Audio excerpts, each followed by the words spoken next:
देख प्रश्न रही दुईटी संख्यार गसागु और लसागु यथाक्रमे 7 और 114 जदि दुईटी संख्या 20 एवं 45 मध्य रहिबो तेबे सेमानकर जोगफल केते हबो। देख प्रथम आम संख्या दुईटा को बाहर करवा जो दुईटी संख्यार गसागु 7 एवं लसागु 140 होउथबो एवं संख्या दुईटी 20 एवं 45 मध्य रहिबो।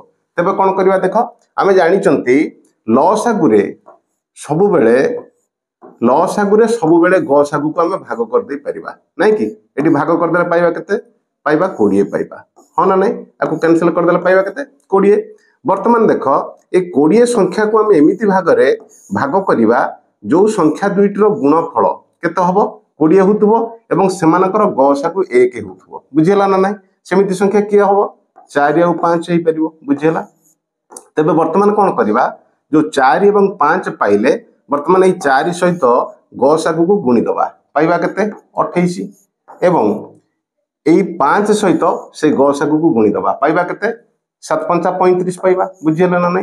तेबे संख्या दुईटी के हेले 28 एवं 35 जो संख्या दुईटी की 20 एवं 45 मध्य अछंती कोन कहिची सेमानकर जोगफल केते हबो से दुईटी संख्या को मिसै दबा 8 5 13 3 2 5 1 6।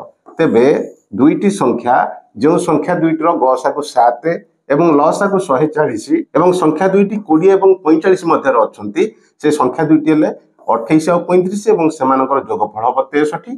ऑप्शन डी होची तार सठिक उत्तर।